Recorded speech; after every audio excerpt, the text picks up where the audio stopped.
ওটাকে মেরে একেবারে মানে কুকুরকেও এরকম করে মারে না, যেভাবে এই ছেলেটাকে সবাই মিলে ওই সংগঠনের সবাই মিলে ওকে এইভাবে মারছে।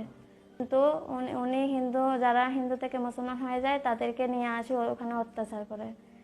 ওখানে যে যায় তার থেকে মোবাইল আর টাকা, এই দুইটা জিনিস ওরা রেখে দেয়, যেন কারোকে ফোন দিতে না পারে, আর যেন টাকা থাকলে তো কেউ পালা যাবে, এই জন্য টাকাও নিয়ে ফেলে। চলে আসছি কোনো রকমে, কিন্তু এদেরকে আপনারা বাঁচান, ওরা মানে ওদের মেরে ফেলবে।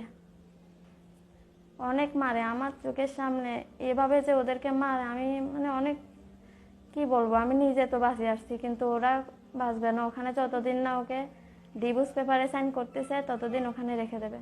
তারপর ওখানে ওই মেয়েগুলাকে যখন মারছে তখন ওই মেয়েগুলাকে হুমকি দিছে যে ওরা যদি ওই পেপারগুলোতে সাইন না করে তাহলে ওদেরকে আরও মারা হবে, এবং জঙ্গল, ওখানে তো পার্বত্য জেলা, ওখানে অনেক জঙ্গল আছে, জঙ্গলের মধ্যে নিয়ে গিয়ে নির্যাতন করে ওখানে মেরে ফেলা হবে, ওরা এরকম হুমকি দেয়।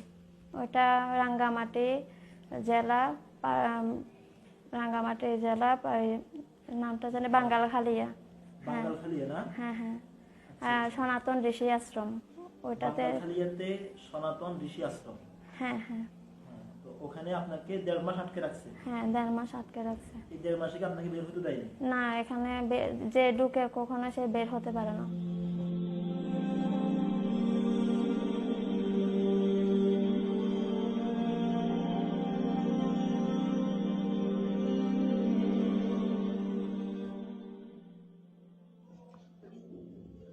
আসসালামু আলাইকুম রহমতুল্লাহ। ওয়ালাইকুম আসসালাম রহমতুল্লাহ বারাকাতুহু। আপু, আপনার নাম কি? জান্নাতুল ফেরদাউস জান্নাত। আপনার বাড়ি কোথায়? চট্টগ্রাম, আমাদের বাড়ি ফটিকছড়িতে। চট্টগ্রাম ফটিকছড়ি। আপনি ইসলাম গ্রহণ করছেন কবে? আমি ইসলাম গ্রহণ করছি 15 সালে। 2015-তে? জি। তো আপনি কি বিয়ে করেছেন? হ্যাঁ, আমি বিবাহিতা। আচ্ছা, ইসলাম গ্রহণ করার পরে বিয়ে করছেন না? জি। আপনার স্বামীর নাম কি? মোহাম্মদ ওবায়দুল্লাহ। মোহাম্মদ ওবায়দুল্লাহ। জি। আপনার স্বামীর বাড়ি কোথায়? মাইজদির আগে রমজান বিবি। নোয়াখালী মাইজদি। হ্যাঁ। নোয়াখালী জেলা মাইজদির আগে রমজান বিবি। রমজান বিবি থেকে কোন দিকে? মুজাহিদপুর। মুজাহিদপুর। আপনার স্বামীর বাবার নাম বলতে পারবেন? হ্যাঁ, নূর আলম। নূর আলম। জি। আপনার স্বামী এখন কোথায়? আমার স্বামী এখন মারা গেছে, উনি কিছুদিন আগে উনি মারা গেছে। ও আচ্ছা আচ্ছা। আপনি এতদিন কোথায় ছিলেন? আমি এতদিন চট্টগ্রামে ছিলাম। চট্টগ্রামে কার কাছে গিয়েছিলেন? ওখানে আমার একটা ভাই ছিল, আমাদের আপন কেউ না, এমনিতে আমি ওকে ভাই ডাকছিলাম। তো ওর মাধ্যমে আমি ওখানে যাই, যাওয়ার পর ওখানে আমার চাকরি বাকরিও আমাকে সব ধরায় দেয়। তো আমি এর মাধ্যমে চাকরি বাকরি করছিলাম। তো ওখানে একটা বাসায় আমাকে রাখছিল, একটা বাসা ঠিক করে দিছিল। তাও ওই বাসার মালিক হচ্ছে হিন্দু মহিলা। তো ওই বাসায় থেকে আমি চাকরি বাকরি করছি, আর আমার ছেলেকে ওরা দেখতো। ওই লোকটা কি মুসলমান? না, যাকে আপনি ওই ভাই বানিয়ে লোকটা নিয়েছেন? হিন্দু। ওকে আপনি কেন ভাই বানিয়েছেন? কারণ ও আমাকে প্রথমে বলছিল ও মুসলমান। ও আপনাকে মুসলমান পরিচয় দিয়েছে না? জি। আর উনি একটা মুসলমান মেয়েকে হিন্দু করে উনি বিয়ে করছে। এটা কি পরে জানছেন নাকি? হ্যাঁ, এটা আমি পরে জানছি, উনি আমাকে বলে নাই আগে। তারপর আমি আসলে ওখানে চাকরিতে যাওয়ার, আমার স্বামী যখন আরেকটা বিয়ে করে তখন আমি চাকরিতে চলে যাই। আমি এখানে আমার শ্বশুর বাড়ি থেকেও আমি আমার ছেলে ছোটটাকে নিয়ে আমি ওখানে চলে যাই।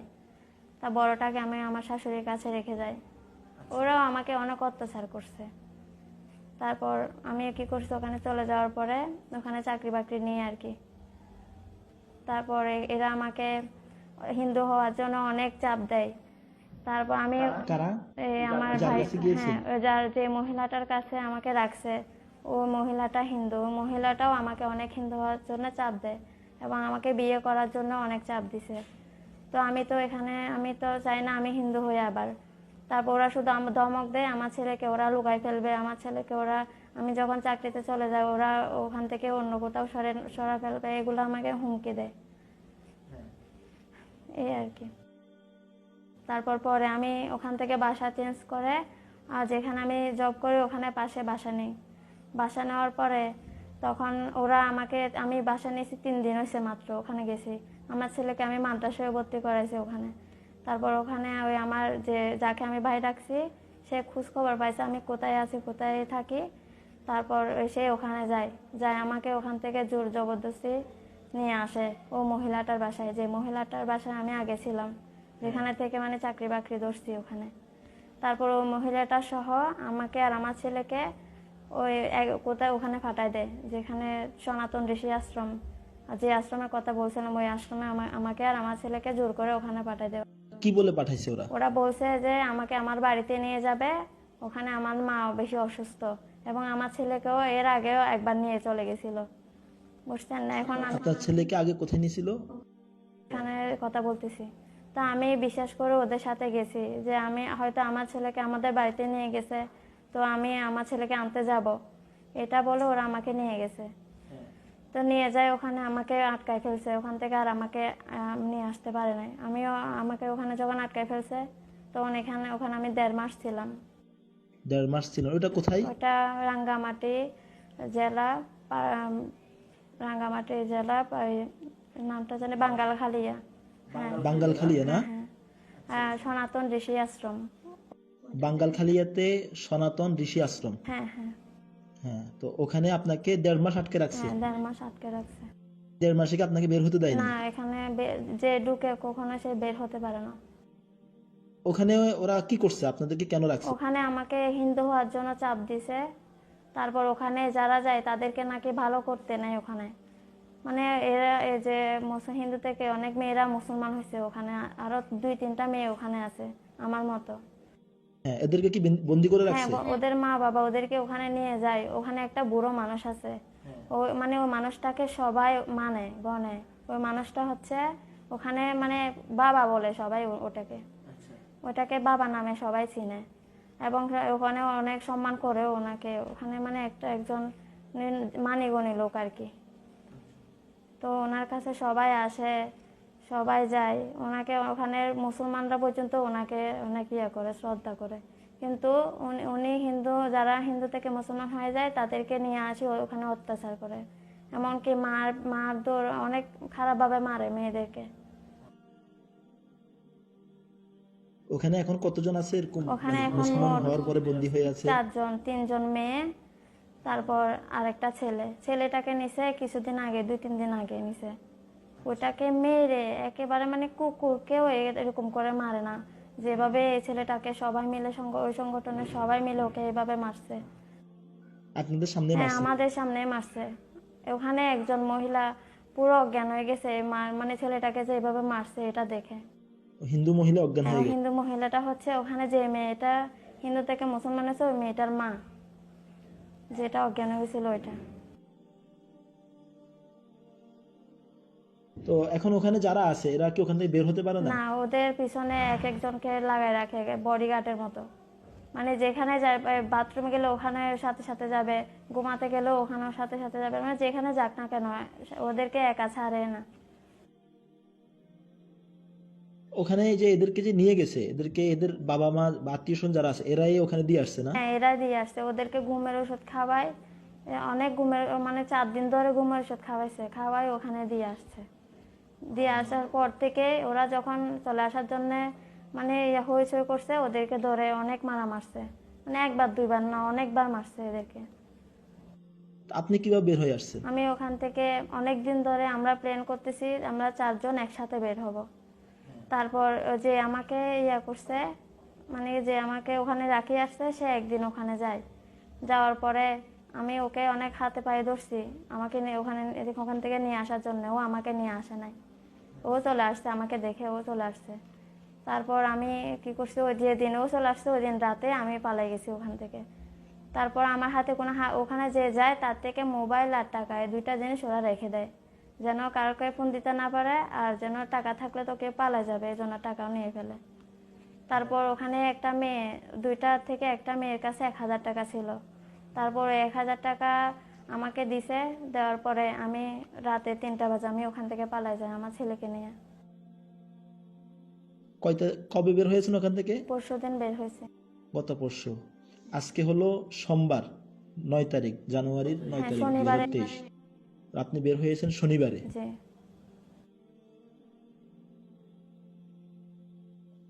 ওখানে অন্য যারা আছে এরা কি বের হওয়ার জন্য চেষ্টা অনেক করে? চেষ্টা করে ওরা। আমরা তো একসাথেই বের হতাম, কিন্তু আমরা প্ল্যান করছি আমরা বের হব। এর মধ্যে ওই যে ছেলেটা মুসলমান হয়েছে 3 বছর, ওর ছেলেটার মুসলমান হওয়ার বয়স। এখন তাকে তার বাবা শ্রাদ্ধ বলে তাকে বাড়িতে ওর বড় ভাইয়ের নিয়ে যায়। নিয়ে যাওয়ার পরে তারা জোর করে ওই ছেলেটাকে ওই ঋষি আশ্রমে রাখতে চায়। রাখার পরে তাকে তো অনেক মারধর করছে। তারপর পরের দিন পালায় চলে গেছে, মানে আগের দিন একে মারধর করছে, ওখান থেকে পরের দিন পালায় চলে গেছে রাতে। তারপর ওকে কি করছে, বাজারে বাঙালহালিয়া বাজারের মধ্যে এক নামে, তো ওদের যদি একটা ফোন দেয় তাহলে ওদেরকে আটকায় ফেলে, যে পালিয়ে যাক না কেন ওখানে ওদেরকে আটকায় ফেলে। তারপর ওর কাছে টাকা ছিল না বিদায় ও পালাতে পারে নাই। ও রাতে 3টা বাজে ওকে নিয়ে ধরে আবার নিয়ে চলে আসছে আশ্রমে। আশ্রমে ছেলে কতগুলা থাকে ত্রিপুরা, ওদেরকে দিয়ে আবার রাতে 3টা বাজে ওই ছেলেটাকে আবার ধরে নিয়ে চলে আসছে। কিন্তু এগুলা তারপর ওকে আবার মারছে, মানে শুধু নিঃশ্বাসটা আছে, মরা না হলে সে মরে যেত। তারপরে সে বলতেছে আমি ইসলাম ছাড়বো না, আমি হিন্দু কখনো হব না। সে তারপরও করে না। এখন এরা তো মেয়ে, আমি তো বা চলে আসছি কোনো রকমে, কিন্তু এদেরকে আপনারা বাঁচান, ওরা মানে ওদের মেরে ফেলবে। অনেক মারে আমার চোখের সামনে, এভাবে যে ওদেরকে মারে আমি মানে অনেক কি বলবো, আমি নিজে তো বাঁচে আসছি, কিন্তু ওরা বাঁচবে না। ওখানে যতদিন না ওকে ডিভোর্স পেপারে সাইন করতেছে ততদিন ওখানে রেখে দেবে এবং অত্যাচার করবে।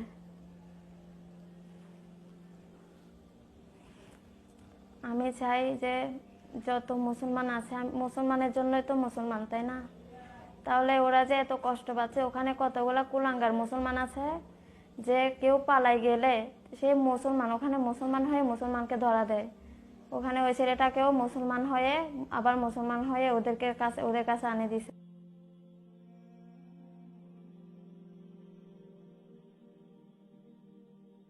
হ্যাঁ, মুসলমান পরিচয় দিয়েছে আমাকে। হ্যাঁ, এভাবেই করে।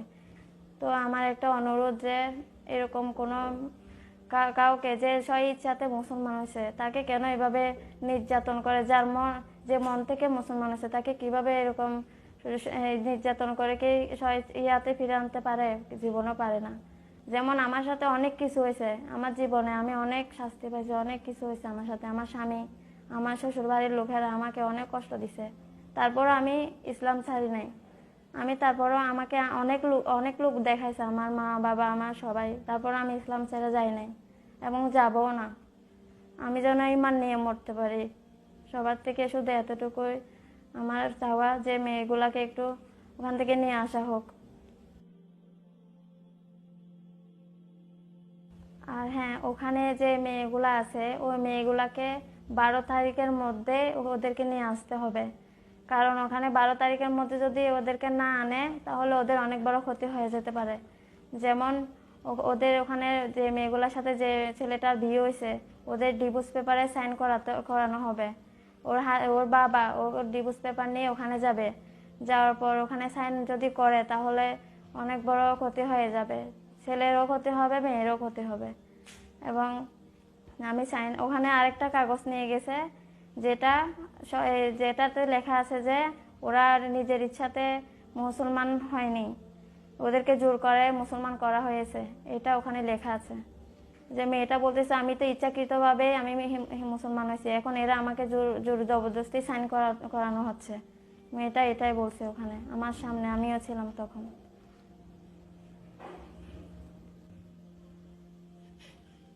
আমাকে ওখানে নিয়ে যাওয়ার পরে আমাকে আগে মারছে ওরা। যখন আমি ওখান থেকে চলে আসতে চাই তখন আমাকে ওরা অনেক মারছে। মারার পরে তারপর ওখানে ওই মেয়েগুলাকে যখন মারছে তখন ওই মেয়েগুলাকে হুমকি দিছে যে ওরা যদি ওই পেপারগুলোতে সাইন না করে তাহলে ওদেরকে আরও মারা হবে, এবং জঙ্গল, ওখানে তো পার্বত্য জেলা, ওখানে অনেক জঙ্গল আছে, জঙ্গলের মধ্যে নিয়ে গিয়ে নির্যাতন করে ওখানে মেরে ফেলা হবে। ওরা এরকম হুমকি দেয়। আপনি ওই যে মহিলার মাধ্যমে ওখানে যে মহিলার বাসায় ছিলেন, কাজ করছেন, যে মহিলা আপনাকে মূলত আশ্রমে পাঠিয়ে দিয়েছে, ওই মহিলার নাম ঠিকানা বলতে পারবেন? হ্যাঁ, পারবো। ওই মহিলার নাম হচ্ছে, নাম ভুলে গেছি, এমনি ঠিকানাটা বলতে পারবো।